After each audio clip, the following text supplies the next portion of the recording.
Hello guys, welcome back to our channel. Episode ആരംഭിക്കുമ്പോൾ കാണിക്കുന്നത് നെല്ലിശ്ശേരിയാണ്. ടെൻഷനോടെ നിൽക്കുന്ന അർച്ചനയുടെ അരികിലേക്ക് സച്ചി വരികയാണ്. എന്താടോ താൻ എന്താ വല്ലാതിരിക്കുന്നത്? അത് പിന്നെ സച്ചിയേട്ടാ, ആ ധനുഷ് എന്ന് പറയുന്നയാളെ ഇവിടെ കെട്ടി താമസിപ്പിച്ചത് നന്ദേട്ടനെടുത്ത തെറ്റായ തീരുമാനമായിട്ടാ എനിക്ക് തോന്നുന്നത്. ഞാൻ പറഞ്ഞിട്ടാണെങ്കിൽ നന്ദേട്ടന് മനസ്സിലാകുന്നതുമില്ലെന്ന് അർച്ചന പറയുമ്പോൾ തനിക്കെന്താ ഇപ്പോൾ ഇങ്ങനെ തോന്നുന്നതെന്ന് സച്ചി ചോദിക്കുന്നു. കണ്ടില്ലേ, സച്ചിയേട്ടൻ വരെ ഇപ്പോൾ അതെന്റെ തോന്നലാണെന്നാ പറയുന്നത്. എന്റെ സച്ചിയേട്ടാ, ഞാൻ പറയുന്നതൊന്ന് മനസ്സിലാക്ക്. രണ്ട് പെൺകുട്ടികളുള്ള വീടാണിത്. ഈ വീട്ടില് അയാൾ ആദ്യമായി വന്നപ്പോൾ മുതൽ ഞാൻ ശ്രദ്ധിക്കുന്നതാണ് പെൺകുട്ടികളോടുള്ള അയാളുടെ വർത്തമാനം. ഓഫീസിലൊക്കെ അയാള് നല്ലയാളായിരിക്കും, പക്ഷേ നിങ്ങളുടെ കൺവെട്ടത്തുനിന്ന് മാറി നിൽക്കുമ്പോഴാ അയാളുടെ തനി സ്വരൂപം പുറത്തു വരുന്നത്. അങ്ങനെയാണെങ്കിൽ അനഘയുടെ അടുത്ത് അയാളുടെ അടവൊന്നും ചിലവാകില്ലെന്ന് സച്ചി പറയുമ്പോൾ അർച്ചന പറയുകയാണ്, എനിക്ക് അനഘയോർത്തല്ല സ്നേഹയോർത്താ പേടി. ഞാൻ കരുതുന്നത് പോലെയാണ് കാര്യങ്ങളെങ്കിൽ സ്നേഹ പോകുന്നത് വലിയ തകർച്ചയിലേക്ക് തന്നെയായിരിക്കും. പിന്നെ എനിക്കിപ്പോഴുള്ള ഒരു സംശയം ഞാൻ പറയാം. ധനുഷ് എന്ന് പറയുന്ന ആള് വെറുതെ ഒന്നുമല്ല ഈ നാട്ടിലേക്ക് വന്നത്. അയാളെ ആരോ ഇങ്ങോട്ടേക്ക് എത്തിച്ചതാണ്.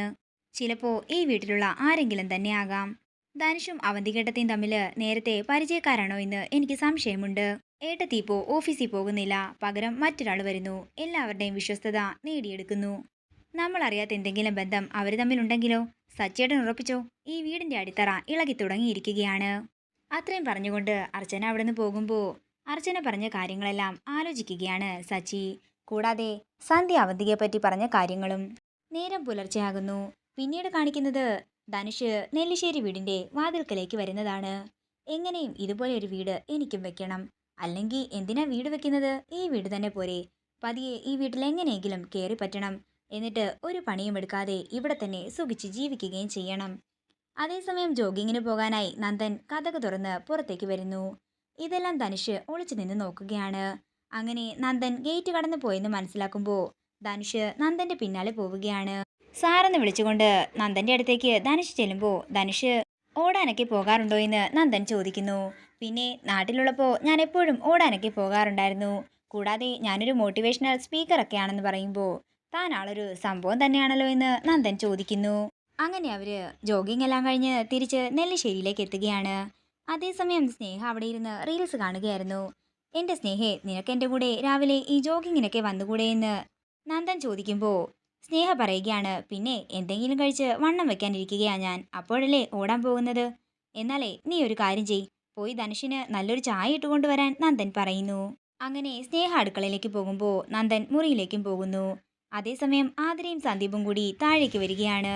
രാവിലെ തന്നെ രണ്ടാളും കൂടി എങ്ങോട്ടേക്കാണെന്ന് ധനുഷ് ചോദിക്കുമ്പോൾ കുറച്ച് പർച്ചേസിംഗ് ഒക്കെ ഉണ്ടെന്ന് സന്ദീപ് പറയുന്നു. അല്ല, അപ്പോൾ ഇന്ന് ഓഫീസിലേക്ക് വരുന്നില്ലേ എന്ന് ധനുഷ് ചോദിക്കുമ്പോൾ അത് കഴിഞ്ഞ് വരാമെന്ന് സന്ദീപ് പറയുന്നു. ഇത് കേൾക്കുന്ന ധനുഷ് ചോദിക്കുകയാണ്, അപ്പോൾ സൈറ്റ് വിസിറ്റിങ്ങിന് ആര് പോകും? ഇന്ന് അവിടെ മെറ്റീരിയൽസ് എല്ലാം വരുന്ന ദിവസമല്ലേ? സന്ദീപിനോട് ഞാനൊരു കാര്യം പറയട്ടെ, ഇനി ഒറ്റയ്ക്ക് ബിസിനസ് ചെയ്യാനൊക്കെ പഠിക്കണ്ടേ? എത്രയാണെന്ന് കരുതിയാ ഇങ്ങനെ സൈറ്റിലൊക്കെ കയറി ഇറങ്ങി നടക്കുന്നത്? സന്ദീപിന് എന്തെങ്കിലും സംശയമുണ്ടെങ്കിൽ എന്നോട് ചോദിച്ചാൽ പോരെ, ഞാൻ പറഞ്ഞു തരില്ലേ? നന്ദൻ സാറിൻ്റെയും സച്ചി സാറിൻ്റെയും കീഴിൽ ഇങ്ങനെ ജീവിക്കാതെ സ്വന്തമായി ബിസിനസ്സൊക്കെ ചെയ്ത് ജീവിച്ചൂടെ? പിന്നെ എൻ്റെ ശിഷ്യനായിട്ട് വരികയാണെങ്കിൽ ഇങ്ങനെ ഷോപ്പിങ്ങിനൊന്നും ഞാൻ ലീവ് തരില്ല കേട്ടോ. പിന്നെ സന്ദീപിന് വിശ്വാസമില്ലാത്തത് കൊണ്ട് എന്ത് ബിസിനസ് ചെയ്താലും അത് വിജയിക്കാനൊട്ടും സാധ്യതയില്ല. ഇതൊക്കെ കേൾക്കുന്ന സന്ദീപ് മാതിരിയും ദേഷ്യത്തോടെ ധനുഷിനെ നോക്കുകയാണ്. ധനുഷിനോട് ആരാ പറഞ്ഞത് എനിക്ക് ബിസിനസ് ചെയ്യാൻ അറിയില്ലെന്നും എനിക്ക് ആത്മവിശ്വാസമില്ലെന്നും?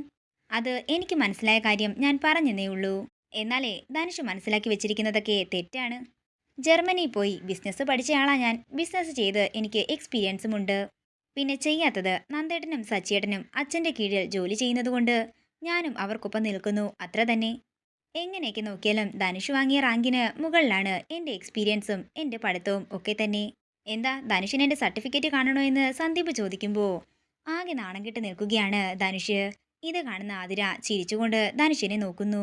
പിന്നെ ഫീൽഡ് വിസിറ്റിങ്ങിന് ഞാൻ വരുന്നത് ധനുഷിനെ അടക്കം അവിടെയുള്ള ഒരു സ്റ്റാഫിനെയും എനിക്ക് വിശ്വാസമില്ലാത്തത് കൊണ്ട് തന്നെയാ.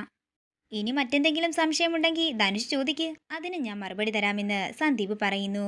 ഇതൊന്നും അറിയാതെ ഞാൻ വെറുതെ പറഞ്ഞതാ സന്ദീപേ എന്ന് ധനുഷ് പറയുമ്പോൾ അതെന്താ, ധനുഷിന് കളി പറയാനുള്ള ആളാണോ കമ്പനിയിലെ MD എന്ന് ആതിര ചോദിക്കുന്നു. അറിയാത്ത കാര്യം പറയുമ്പോഴേ പറയുന്നത് ആരോടാണെന്നെങ്കിലും ചിന്തിക്കാൻ പോലും കഴിവില്ലാത്ത ആളാണോ വൈസ് പ്രസിഡന്റ്? ധനുഷേ ഇപ്പൊ സന്ദീപിന്റെ മാസ ശമ്പളക്കാരനാണ്. അല്ല, നേരത്തെ പറഞ്ഞിരുന്നല്ലോ സന്ദീപിനെ ബിസിനസ് പഠിപ്പിക്കാമെന്ന്. അത്രയ്ക്ക് ഗതികേട് വരുമ്പോഴേ സന്ദീപിനെ ഞാൻ അങ്ങോട്ടേക്ക് വിടാം. നന്ദേട്ടൻ കുറച്ച് സ്വാതന്ത്ര്യം തന്നെന്ന് കരുതി അത് ഈ വീടിന്റെ അകത്ത് കാണിക്കണ്ട. മനസ്സിലായോ ധനുഷിനെന്ന് ആതിര ചോദിക്കുമ്പോൾ അത് ഞാൻ സന്ദീപിന്. അല്ല കമ്പനി എം ഡിയെ പേരാണോ വിളിക്കുന്നത്? അല്ല ഞാൻ MBA ഒന്നും എടുത്തിട്ടുമില്ല, റാങ്ക് ഹോൾഡറുമല്ല, അതാ ഞാൻ ചോദിച്ചത്. ഞാൻ പറഞ്ഞത് എന്താണെന്ന് മനസ്സിലായെങ്കിലേ ഇനി മുതൽ സാറെന്ന് വിളിക്കണം. തുടർന്ന് സന്ദീപ് ദേഷ്യത്തോട് പറയുകയാണ്, ഞാൻ ഇന്ന് ഉച്ചയ്ക്ക് ശേഷം ഓഫീസിൽ വരുമ്പോഴേ പെൻഡിങ് ആയിട്ടുള്ള ഫയൽസ് എല്ലാം എൻ്റെ ക്യാബിനിൽ കാണണം.